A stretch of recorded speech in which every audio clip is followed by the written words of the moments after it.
मैं ये पूछना चाहता हूँ जुबेर मेमन, ये बताओ कि तुम्हारे नजर में मुस्लिम पर्सनल लॉ बोर्ड मायने रखता है हाँ या ना? तुम्हारा जो महासचिव है वली रहमानी, वो 2019 में उसके फतवा पढ़ो, उसके फरमान पढ़ो। वो क्या कहता है कि सड़क पे नमाज पढ़ना जो है वो एक तरह से गुनाह है।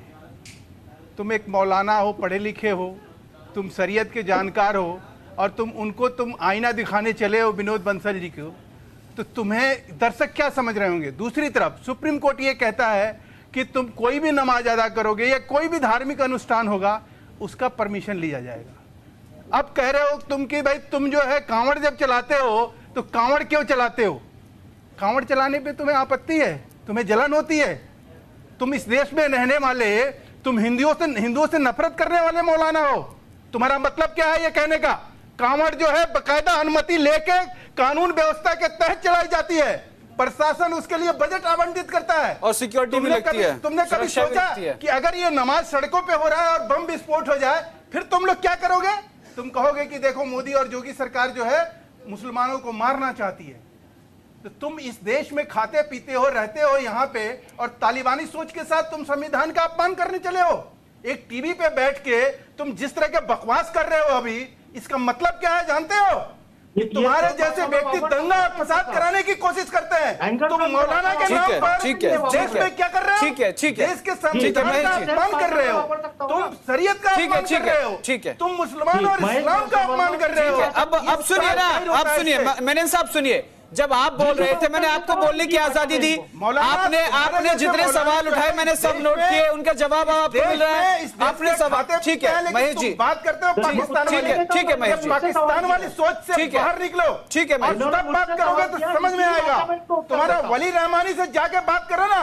सुप्रीम कोर्ट है तुम्हारी ताकत की सुप्रीम कोर्ट को तुम कह दो कि तुमने आदेश कैसे दे दिया? ये तुम्हें उठा के जेल में बंद करेगा सुप्रीम कोर्ट। मौलाना भाषा में इनको जवाब देता हूं। ठीक है मौलाना साहब, भाषा की मर्यादा के साथ तमाम सवालों के जवाब, क्योंकि आपको बोलने की मैंने आजादी दी। आपने सभी धर्मों के अनुष्ठानों पर सवाल उठाया और एक एक करके विनोद बंसल जी ने भी और महेश वर्मा जी ने भी जवाब दिया। और भाषा की मर्यादा के साथ मैं आपसे भी जवाब की उम्मीद करता हूं, क्योंकि मेरे साथ धर्मेंद्र जी भी हैं और रमेश ठाकुर जी भी, दोनों के पास जाऊंगा।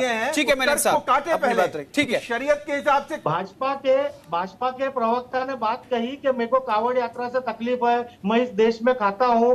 आप वापस से मेरा रिकॉर्ड कर लीजिए बयान। मैंने ये कहा अगर 5 मिनट की मस्जिद की नमाज पे आपत्ति होगी कि अगर कोई गर्दी ज्यादा हो गई, 10, 20, 50 लोग बाहर नमाज पढ़ ले, उस पर आपत्ति होगी, तो उस समय आप क्या करोगे?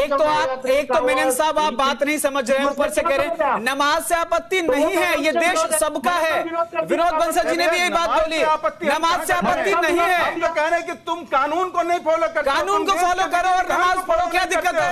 तुम समझते हो कि तुम्हारे बाप का ये राज है, तुम्हारे बाप का ये देश है, क्या मतलब बनता है इसका? हमारे बाप का है, हम सबका है, हमारे बाप का भी है, तुम्हारे बाप का भी है। तुम कानून नहीं मानते हो, तुम तालिबान मानते हो। तालिबान क्यों मानते हो भाई? तुम तालिबान क्यों मानते हो? तुम पाकिस्तान क्यों मानते हो इसे?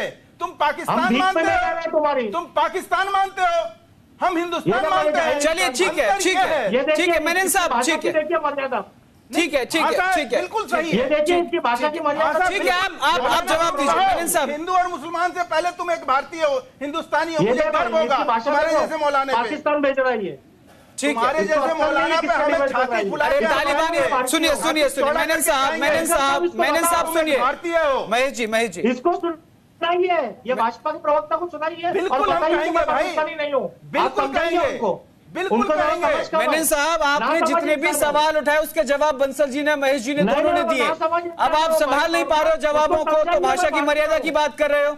भाषा की मर्यादा आपने उल्लंघी। आपको लगता है नमाज पढ़ने से एलर्जी है, नमाज पढ़ने से प्रॉब्लम है, वो है ही नहीं किसी को। आप कानून के दरमियान बात कीजिए ना। आपको संविधान जो है अपनी पूजा, आप संविधान से चलिए ना, का आपको आजादी देता है, लेकिन आप उसको तौर तरीके। महेश जी उनको दो, मैं 30 ठीक है 1 मिनट आपको देता हूँ, ठीक है 1 मिनट कोई नहीं बोलेंगे, सुनो ठीक है मेनन साहब 1 मिनट में अपनी तमाम बातों का जवाब दीजिए, कोई नहीं बोलेंगे। बंसल साहब आपसे निवेदन है कृपया इनको अपनी बात पूरी करने दें। जी बोलिए महेश जी, उनको अपनी बात पूरी करें। मेनन साहब 1 मिनट अपनी बात पूरी कीजिएगा। हमारी बात सिर्फ इतनी है कि जिस तरीके से इस देश में सभी जाति धर्म के त्योहार शांतिपूर्ण तरीके से मनाए जाते थे, मनाए जाते हैं और आने वाले वक्त में भी मनाए जाते रहेंगे। इसमें भाजपा और भाजपा के कुछ गुंडे संगठन जैसे आरएसएस, वीएचपी, बजरंग दल, अब देखो आप विवादित बयान बोल रहे हैं, आप फिर वैध बयान बोल रहे हैं। आपको पता है देश में आरएसएस क्या करता है, आपको पता है वीएचपी क्या करता है? बिल्कुल। कभी आरएसएस का वीएचपी का नाम किसी गलत काम में आया है सेवा सत्कार के अलावा? क्या बात कर रहे हैं आप? टेरर फंडिंग में कौन लोग हैं? मुझसे मुंह मत खुलवाइए, फिर आप कहेंगे भाषा की मर्यादा बोल रहे हैं क्या? नहीं, भाषा की मर्यादा में आप रहिए। आपको ये पता है आरएसएस क्या काम करता है, आपको ये पता है वीएचपी क्या काम करता है? आप गुंडा संगठन करके बात कर रहे हैं, खत्म कीजिए, इनका बात बंद कीजिए। महेश जी, अब मैं धर्मेंद्र जी आपके पास आऊंगा। आपको मैंने 1 मिनट दिया अपनी बात पूरी रखने के लिए, आप आरएसएस को गुंडा बता रहे हैं, वीएचपी गुंडा बता रहे हैं। आप अपनी भाषा तो देखिए, आप अपनी भाषा तो देखिए, कमाल कर रहे हैं यार। सॉरी, ठीक है धर्मेंद्र जी, मैं आपके पास, ठीक है।